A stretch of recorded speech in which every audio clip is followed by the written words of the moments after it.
guys, and welcome to Abstract Essay, where ideas take shape, thoughts find depth, and every conversation explores the art of thinking beyond the obvious. And today I have my special guest.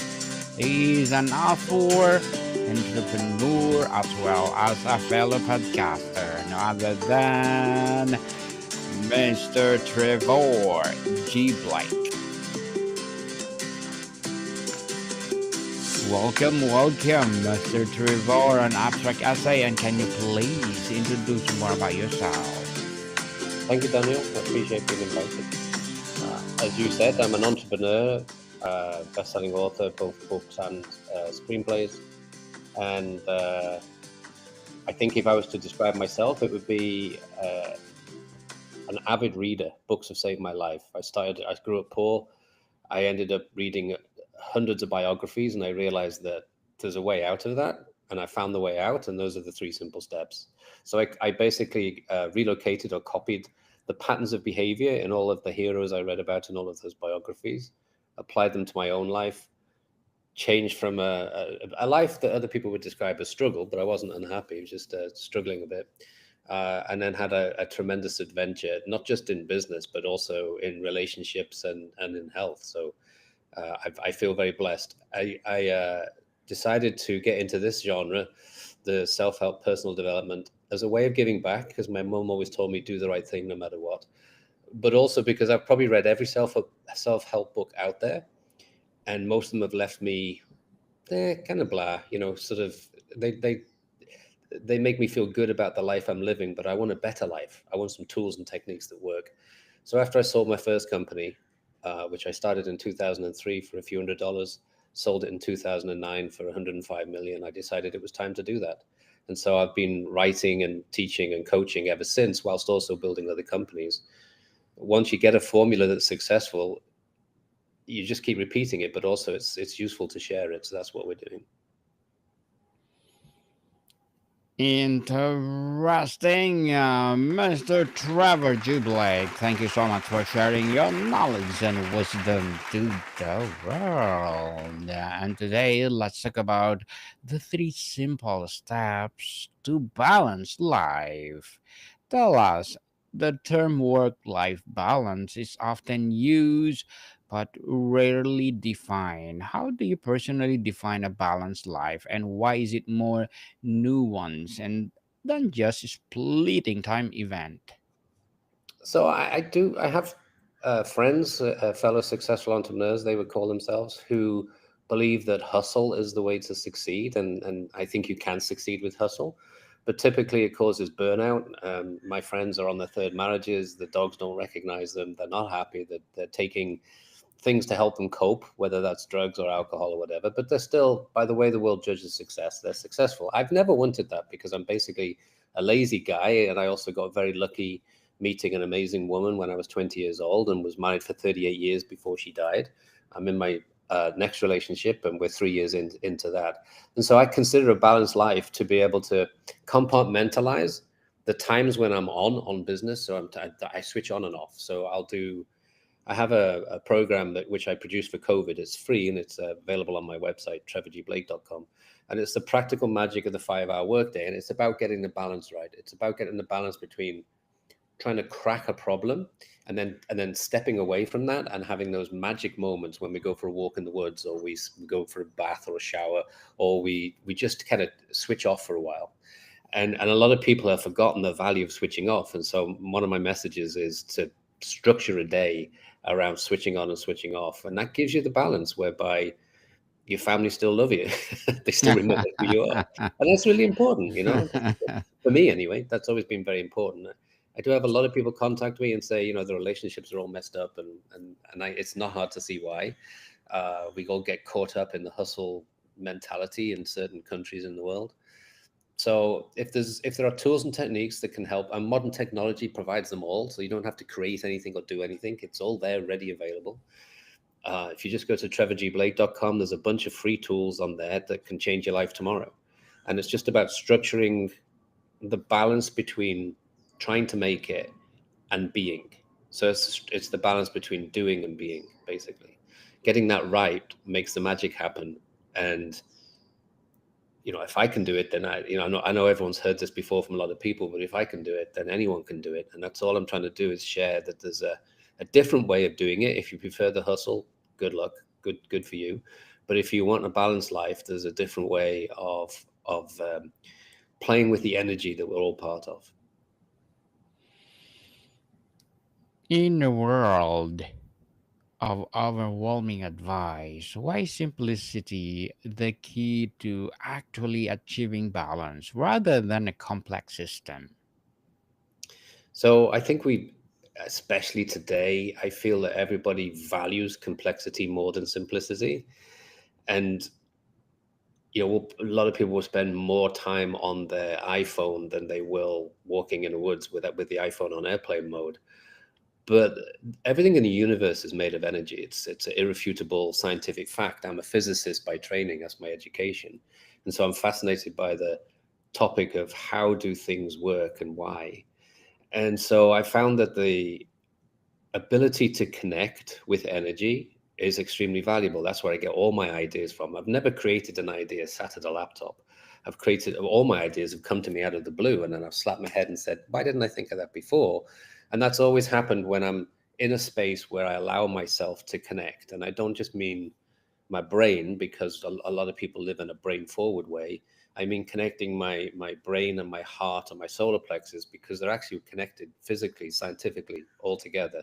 The heart sends more messages to the brain than the other way around. So if we're able to get that balance right between thinking and feeling and then intuition, then we're able to go into spaces where we can connect. And when we connect, we have access to all of the knowledge that's available in the universe. Now, that sounds incredibly new age, and it's not new. It's been talked about by sages for hundreds of years.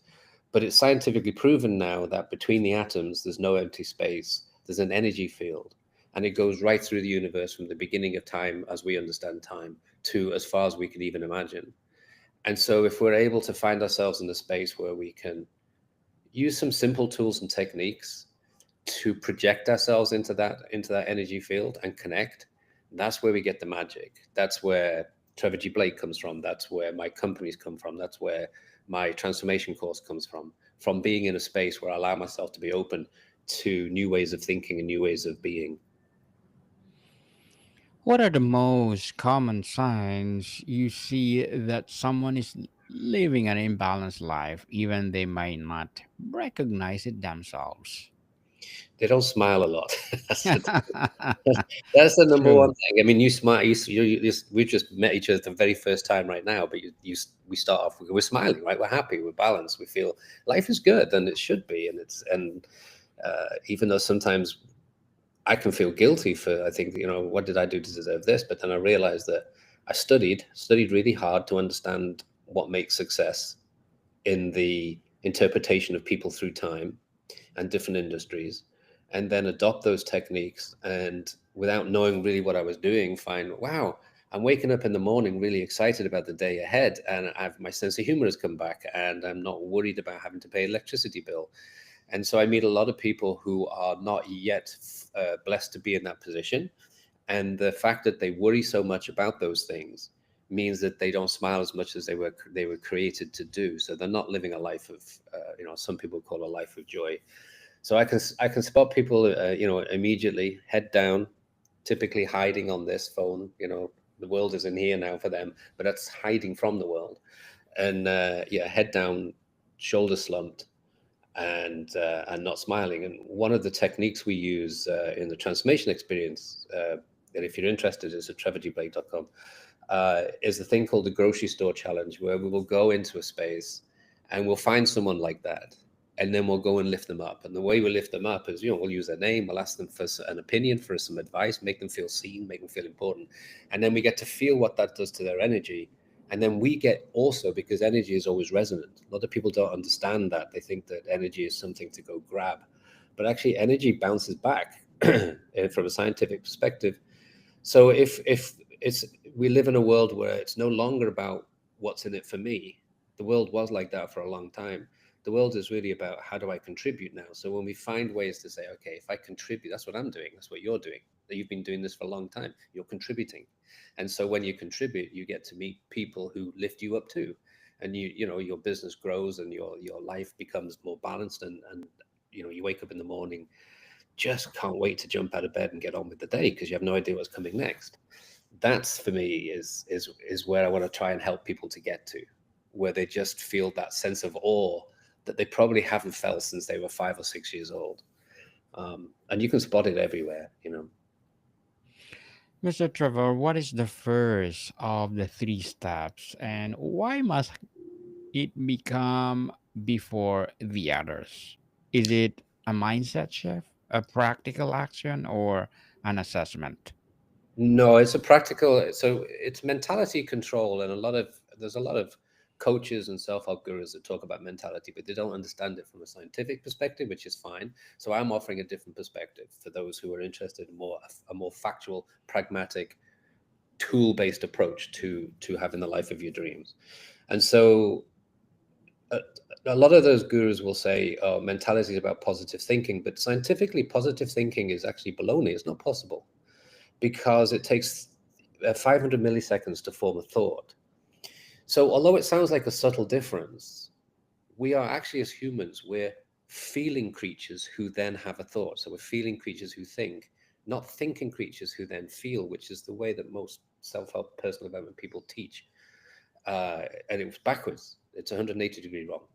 So, when we know that we're feeling people who think, then if we control the sensory inputs that we have that make us feel something, so that we maybe reduce the amount of time we spend watching sensational and fearful news headlines, or we reduce the amount of time we get caught up with the complainers at work. If we reduce that a little bit and we start to give ourselves something that's in our benefit, that helps us, that makes us think in a different way, then we start to produce different thoughts and different words, even without trying, without even thinking of something nonsense like positive thinking or affirmations. But we automatically step into a space where our mentality becomes more for what we want and less about what we don't want. And the reason that's so important is that we get whatever we think about. So if we're focusing on what we don't have or what we fear, like our credit card statement or a relationship that's always breaking up and things like that, if we focus on what's wrong, we get more and more of that. It's just the way the brain works. So in the back of our neck here, we have a little group of cells called a reticular activation system, and it's like a Google algorithm, keeps us in a loop and gives us more of what we pay attention to. Has no emotion, it just keeps giving it to us. So if all we do is keep focusing on what's wrong, we end up getting more reasons to focus on what's wrong. So when we change our mentality with a few very simple tools and techniques that are a lot of fun, have it makes everybody laugh and everyone enjoys doing them. When we focus on those new tools, we have a few moments where we don't do that and we start to focus on what we really want, what we would want for us in life. And then it just lifts us up in a different way and we start to see huge changes in our lives in ways we don't expect. So we become more confident. That's really important for success. So all of the studies on success that I've read say the two main things are self-confidence and a tendency to set big targets. So if we can put ourselves in a position where we raise our confidence, we're already putting ourselves on a winning path. The target comes in step 3, but we can talk about that after. Mr. Trevor, do your steps involve identifying personal or non negotiables, the things that must be protected to feel balanced? How does someone determine what those are? Well, nobody. So the tendency when we talk about these things is to give the impression that people need to become saint-like, and that's not true at all. So what I found in my life, because I'm as flawed as anybody, and I can't speak for you, Daniel, because I don't know you, but I mess up all the time. I have fearful thoughts all the time. I have. Am I worthy to try this new business venture? I'm not qualified. I have all of those thoughts that everybody else has. Do I have enough capital to pull this off, right? So I have all those thoughts, but I know that I also have some tools and techniques that if I just use them every now and again, it changes all of that, and the road bumps that I think I'm facing go away. So it's not that anybody has to, there's nothing more annoying than meeting someone who's smiling all the time or someone who's really happy first thing in the morning before the first coffee. It's not about that. It's about recognizing when we have self-harming or self-sabotaging moments, and then just stepping back, just giving ourselves a bit of time and saying, that's okay. I'm not going to beat myself up for worrying about something, I'm just going to change my reaction to that now. And so mentality control is really not about how we think. Mentality control is about how we react to what we just thought. And that's a huge difference. It's a life changing but subtle thought process for most people. And it's not the easiest thing to do. And I mess up all the time. And I've been doing this for like 40 years.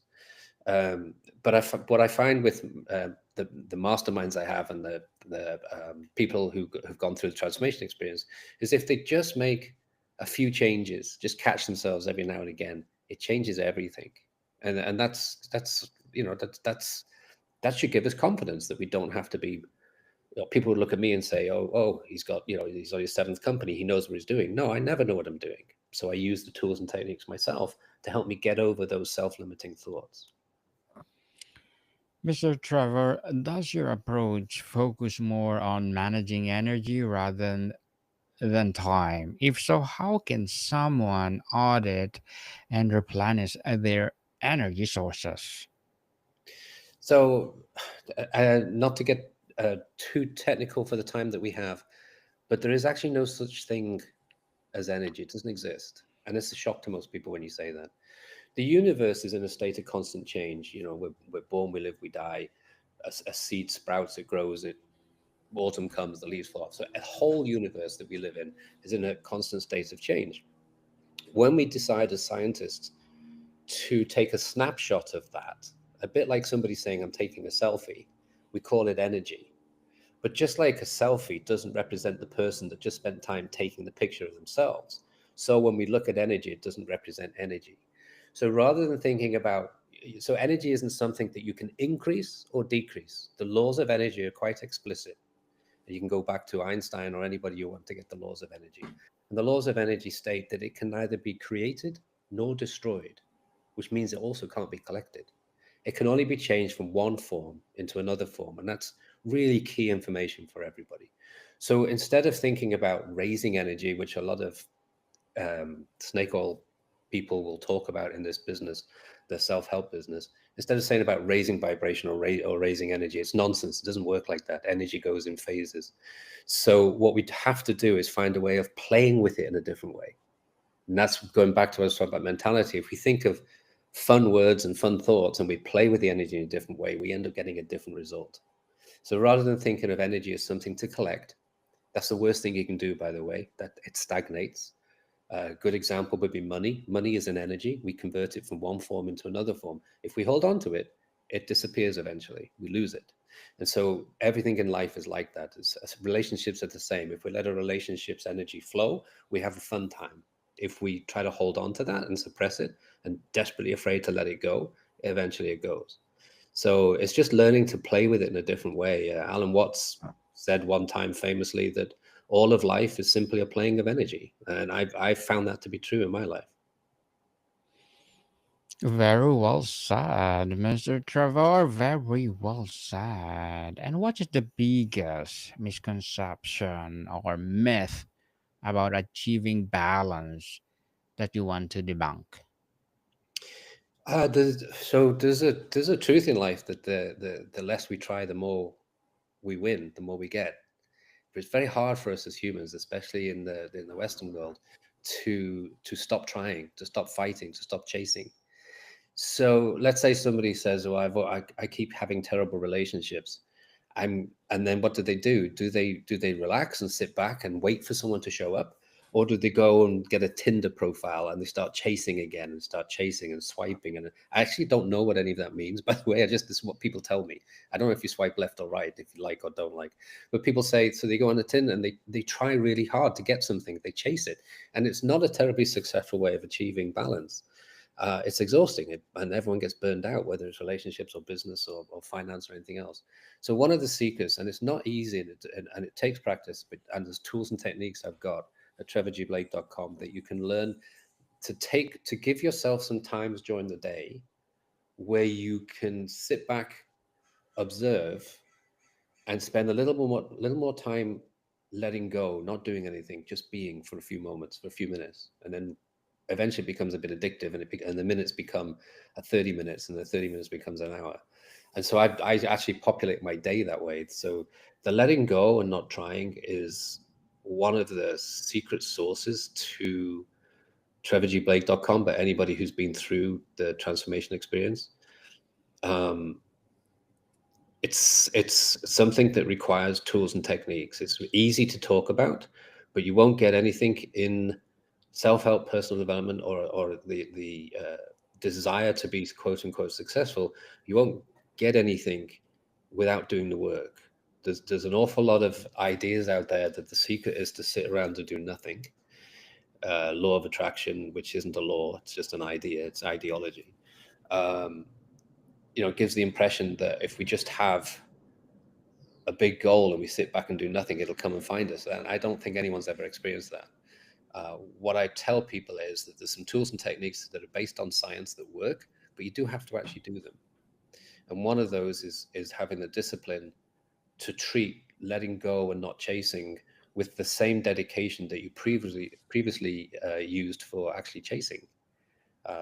So if we schedule our day, I will my 2 o'clock to 4 o'clock in the afternoon, what I do absolutely what other people would look at me and say he's doing nothing. This is my time for letting go, and I treat it with the same discipline as if I had a doctor's appointment or a dentist appointment. You cannot interrupt me during that 2 hour period, and so that's one of the secrets is to have the discipline to actually do the work. Think about it this way: if you had a chronic problem and you went to the doctor, and the doctor gave you a prescription, you take the pill starts working immediately, and you don't question it because you trust the doctor. And the doctor says, "Come back in 6 months and let's see what's changed." Well, we all accept that and we do it. We take the pill every day, even though we don't see immediate changes. With self-help, people tend to take their pill, which could be a book or a course or a webinar or something like that. And if they don't become a multimillionaire in 3 days, they throw it in the trash can. We don't have the staying power for self-help. What I'm trying to do, my little niche here is to say, okay, I've got some tools and techniques that you can use tomorrow that will change your life immediately, and you'll feel it, and it'll give you the confidence to keep doing it. And once you keep doing it and it becomes a habit, it ceases to be a tool and technique. It becomes a way of life, a habit. And that's the balance. Truly, truly balanced, Mr. Trevor. And what is the one powerful question people can ask themselves to instantly gauge the current level of balance? That's a brilliant question. Um, do I feel happier and more excited today than I did yesterday? And the answer to that is so important. And so that's true of everything. It's certainly true in relationships. So I always say to people, I'm very blessed because Jess, my wife, makes me want to be a better person tomorrow than I am today. That's balance. Uh, so if you feel like yesterday is the same as today and tomorrow is going to be the same as today, and it makes you feel heavy and almost depressed, and you want to escape it or numb yourself from it, then you don't have balance, because balance is fills you with two real things that are actually they're scientific things, but when we use the English words, that makes them sound a bit new age. But when we're balanced, we have a constant sense of awe, and awe means perceptual vastness. It's almost like multidimensional, and so we feel almost immortal. And when we get to that sense of awe, and there's tools and techniques to get there, when we get that feeling and that sense of awe, it creates an automatic energy exchange, and the energy flows in the direction we want it, instead of the direction we don't want. And so there's a step-by-step process to get to that. So the question is, am I balanced or not balanced? The question is, am I more excited about tomorrow? Do I want to be a better person tomorrow than I do today? When the answer to that is yes, that fills you with awe. You can't wait. And when you're filled with awe, the flow happens, and that's where the balance comes in. That's where we get the right mixture between doing and being, and the right mixture between getting ideas coming to us or chasing the ideas. Mr. Trevor, tell us what is all about your podcast. Explore our insight and inspirational podcast. So I have something that's different. because I always like to be a bit different, and maybe I'm a bit different because I'm always trying to fix things. So I'm a guest on podcasts more than I have my own podcast. I have three podcasts. I'll tell you a little bit about them, but I'm a guest. This is probably my 300th podcast in the last few years, since I launched TrevorGBlake.com. At TrevorGBlake.com, we have a sequence. So there is a mastermind. It has its own podcast where we get into the really technical details, and really these are people who are already magicians in their own right. They're already hugely successful, but they're looking for that balance. They're looking for something a little extra, sometimes the sense of fulfillment. And so that's a particular podcast. Then I have a guild, which is a group of people who've gone through the transformation experience who want to hang out together to share best practices. So there's a podcast for that. And then I have the transformation experience itself, which is different. It's a multi-dimensional podcast. So it's a multimedia, I should say, not multi-dimensional. Well, it's actually both. But it's a multimedia podcast whereby we have the learning, we have the validation from experts in video format, we have audio, and we have the physical experience of learning to play with energy. And there's nothing else like it out there. I'm very proud of it. It's many years in the making. And the one thing about it is it's life changing for everyone. It doesn't pick people to be successful with and leave other people behind. It's based on science, and science is based on facts. So anyone who gets into transformation experience has a life changing experience. And I'm tremendously proud of that, but also inspired by it, because some of the stories, I'm the guy that has the story. I grew up poor, da da da da da da, like everyone says. It's true in my case. My dad was unemployed and unemployable, and my mum was dying of cancer. So to go from that set of circumstances to this set requires a change in thinking, a change in doing, a change in being. A lot of the people that come into transformation experience have had even worse and more difficult starts than that, and have gone on to achieve even better things than I have. And I'm very proud of all of that. And we are proud of you, Mr. Trevor. And before we wrap up our discussion for today, I'm inviting you to please don't listen to my other podcast, people, because my abstract essay is already in fifth season, abstract poetry in second season, and my book 101 review in fifth season too, comedy 101 in second season, and my food 101 in fifth season as well, geography 101 in fourth season, and my baby podcast law 101 and Mental Health 101 Love Letters in a third season, and Movie 101 Review Music 101 in fourth season, and Science 101 and Sex 101 in each first season. Please listen to them wherever you listen your podcast. So, Mr. Trevor, if someone successfully implements these three steps, what is the ultimate outcome? Is it peace, presence, productivity, or something else entirely? It's a sequence. So first of all, is to feel the joy of being debt free, which is really new to a lot of people, because we live in a world where people just get swamped in debt. So that first movement of, oh my goodness, I'm debt free for the first time I can possibly remember, is very important. And then to find out, what do you actually want for you? That's a tough one, and that takes a while and a few tools and techniques. And then when we figure that out, then the ultimate thing is to use the tools and techniques, therefore, to set up what I call intention setting. It's a science.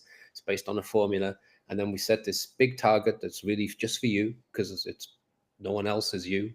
And so you set your big target, your dream, and then we have a special tool and technique called mini mind movies, whereby we crush time, the illusion of time, use the connection of the Higgs field, the energy field I talked about earlier, in order to bring it to us. Or that's a, it's not that it just shows up out of the blue. It's that it shines out in front of us, and we're able to go find it, bring it to us. And so the ultimate experience is to wake up in the morning so excited about the day ahead, even when you don't know what the day is going to be like. Well said, Mr. Trevor. Very well said, and truly, truly empowering. And thank you so much for sharing your knowledge and wisdom to the world. So, can you please invite our listeners to support your books, your advocacy, or whatever projects that you're doing right now? So everything's at trevorgblake.com. I still have several companies that I work on, but from this aspect, trevorgblake.com. It's a rabbit hole. There's lots of freebies. I don't need the money. All my proceeds go to cancer research and development. So just drop down the rabbit hole and see what works for you. Yes, people, let's support Mr. Trevor G. Blake, because if you support him, for sure, more and more empowering advocacy to come. So, Mr. Trevor, thank you so much for your time. Thank you, Daniel. Moticon people, see you soon.